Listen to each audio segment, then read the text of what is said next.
Greetings, this is Dr. Galahan, transmitting from Queensgate, British America. The following is from the Queensgate Observer, Saturday, February 15th, 1851. Through the Scarlet Veil, a reporter's exploration into Dr. Galahan's Elixir.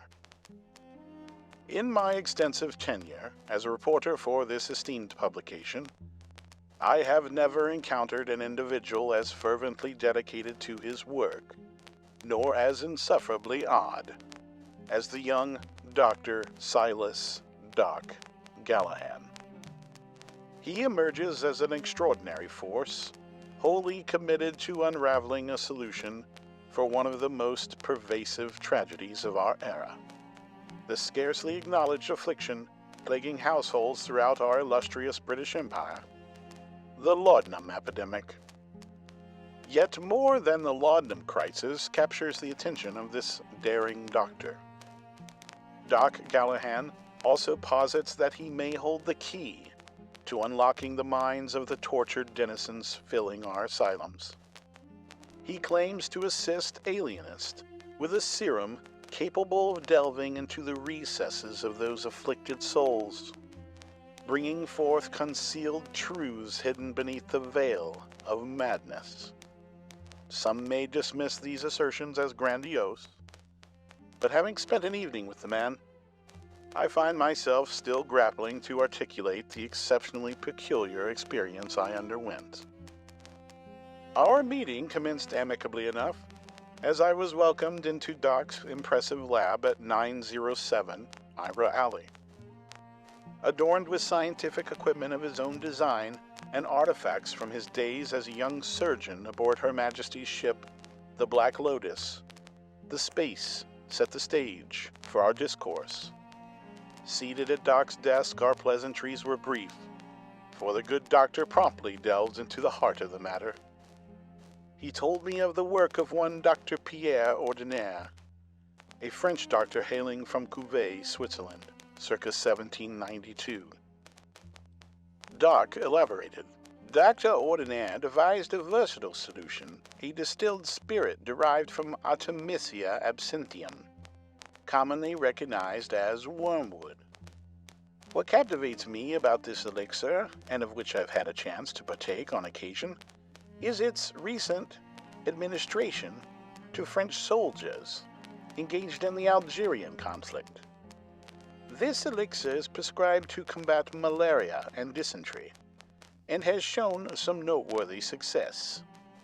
The good doctor sat on the very edge of his chair in constrained excitement. Now what I've done is to take Dr. Ordinaire's research to the next echelon. My remedy, crafted with Artemisia absinthium and a blend of undisclosed components, promises solace to those unfortunate souls suffering from the consequences of laudanum. When feeling the effects of their terrible affliction, they can turn to Doc Galahan's Scarlet Veil to ease their mind. In time, they will find themselves cured of Demeter's grasp. Doc Galahan produced his elixir, a ruby-red liquid shone through the glass, a delightful hue. He opened the bottle, releasing an aroma of flowers and spring fields with a hint of mint. Like a fine wine, my curative needs to breathe, Doc said with a grin.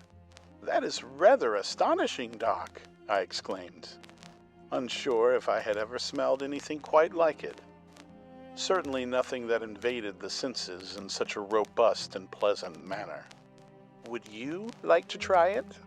Doc tipped the bottle, motioning toward a glass. I nodded, not quite expecting the strange adventure I had just agreed to journey.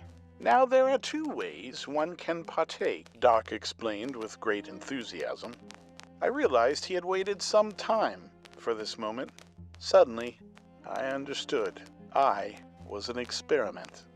I should have heeded his warning, but as a reporter, like Doc, I have the unfortunate trait to dive into the experience head first. One way is simply to drink it straight.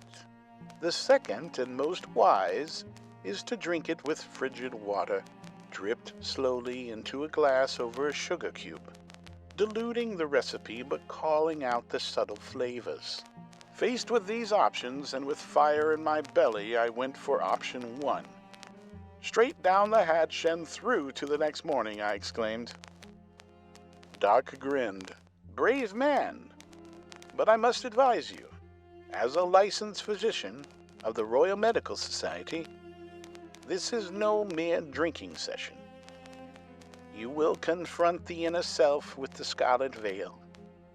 The elixir will lift the veil that blocks you from experiencing that which lies beyond. The steps you take beyond this point, you take at your own peril. Naturally, I shall be here to assist your body, but beyond the veil, you are in the hands of the unknown. Do you understand?" I did not. I thought the doctor to be a fair bit of a showman for what appeared to simply be a fine liqueur. Little did I know, one should never underestimate Doc Galahan. With a raised eyebrow, the doctor poured about 2 ounces of the scarlet liquid into a short glass. "Don't worry, I will guide you through the veil," I thought I heard him say as I gulped the first glass. The scarlet elixir hit me in a rush. My face was instantly warm, my chest burned, but the taste was glorious. A full bouquet of springtime, as I had smelled, a bit of orange, and on the end a hint of mint and hibiscus to brighten the earthy tone of wormwood. "Phenomenal!" I exclaimed.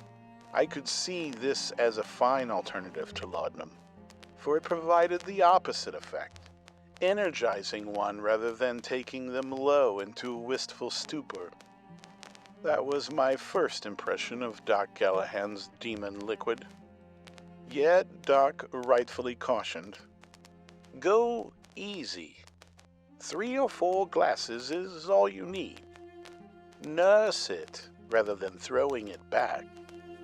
Enjoy the journey. Don't rush too quickly into oblivion." As I said, he warned me, and I ignored him. 2 glasses turned to 4 and then 8. By the 8th glass, I was unaware if Doc had tried to stop me. He was right, however. The haze of reality had lifted. I heard his voice reverberate within the very fabric of existence. But this was not the most astonishing thing I witnessed. A bright swirl of beamed golden light revolved around his eyes. Mesmerizing, I thought to myself. Without hesitation, the world turned as red as the liquid I had poured inside of me. Doc's curly mane erupted in a swirling flame, and from within this pyre peered a bone-white skull staring back at me through cavernous holes. Doc's voice reverberated as if 1,000 versions of his voice spoke through 1,000 different realities. "Good sir, can you hear me?" I nodded, barely able to answer a word, for as my vision focused on the flaming specter before me, I could see behind him a legion of red fairy folk, as if they were awaiting the command of the doctor-turned-demon.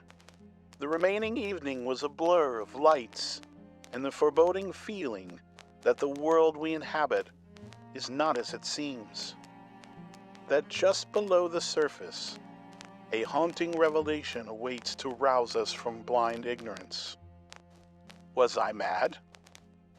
As I was having this profound thought, unable to explain that which lay before me, my eyes grew heavy, and the world passed me by as I careened quickly into a drunken stupor. Just before the shadow of the underworld took me, I thought I heard Doc say, "Note, Subject 41 has seen the entity." The next morning I awoke in a strange bed. Looking over to the nightstand, I saw that I was lodged in the Grand Burnett House Hotel. A note on the nightstand read, "My good boy, take 2 of these and grab a decent-sized breakfast. All will be well." The missive included 2 effervescent tablets.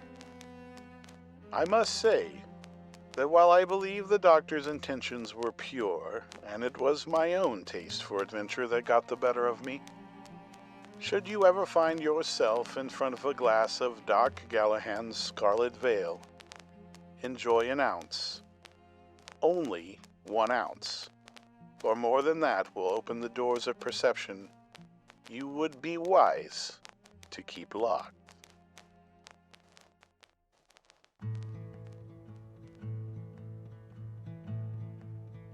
Hey, this is the artist and writer behind Doc Galahan. I just wanted to thank you for taking the time to experience this episode. If you find my world building project interesting, let me know in the comments and consider subscribing. You can also support this project on Patreon, where as a member you can get a subscription to the Queensgate Observer, where I'm telling the story of Queensgate through 13 issues. I do hope you have a wonderful day, and we'll see you soon. Take care.